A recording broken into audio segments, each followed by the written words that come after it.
9 members of an Antifa group were indicted Friday, and 7 more were charged in the attempted murder of a Texas police officer during a July attack on an immigration detention center, the Justice Department said.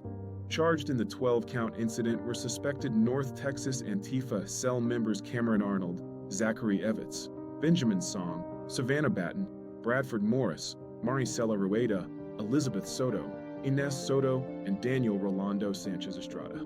They were charged with multiple offenses for their alleged roles related to the July 4th attack at the Prairieland Detention Center in Alvarado, Texas. In addition, Nathan Bauman, Joy Gibson, Susan Kent, Rebecca Morgan, Lynette Sharp, and John Thomas are charged with 1 count of providing material support to terrorists. A 16th defendant, Seth Sykes, was charged in late October with 1 count of providing material support to terrorists. Anyone who targets law enforcement or uses violence to advance an anarchist agenda will face the full weight of the federal government, FBI Director Kash Patel said. These are domestic terrorists, and under President Trump's leadership, we're finding them and bringing them to justice. The 9 indicted members are charged with rioting with the intent to commit an act of violence, providing material support to terrorists, conspiracy to use and carry an explosive, using and carrying an explosive, attempted murder of officers, discharging a gun during and in relation to and in furtherance of a crime of violence, corruptly concealing a document or record, and conspiracy to conceal documents. This is the first indictment in the country against a group of violent Antifa cell members, said Acting U.S. Attorney Nancy Larson.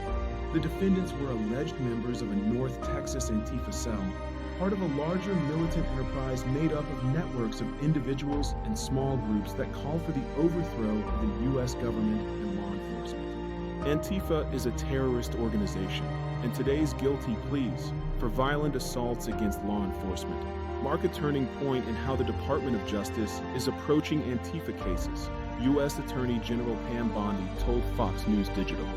Federal prosecutors said 11 of the suspects rioted and attacked the detention center, which was being used to house illegal immigrants awaiting deportation. They were dressed in black bloc, dark clothing with head and face coverings that concealed their identities, authorities said.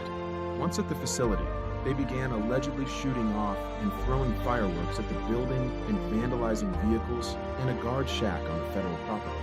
An Alvarado police officer responded to the chaos after correctional officers called 911. When the officer issued commands to Bauman, Song allegedly yelled, "Get to the rifles," and opened fire on the officer, who was struck in the neck as the unarmed correctional officers ducked and ran for cover. Song, who many in the Antifa cell looked to as the leader, fled but was captured by law enforcement on July 15th, prosecutors said. Before the attack, the Antifa cell allegedly acquired over 50 guns in the Dallas and Fort Worth area, prosecutors said. To conceal their plan, they used an encrypted messaging app to coordinate that had auto-delete functions, permanently deleting some Antifa cell members' communications. They also used monikers in group chats to hide their identities, and some of the planning chats included only trusted participants. The Antifa members allegedly conducted reconnaissance and discussed what to bring to the riot, including guns, medical kits, and fireworks. The 9 defendants who were indicted are scheduled to appear in federal court to be arraigned December 3rd.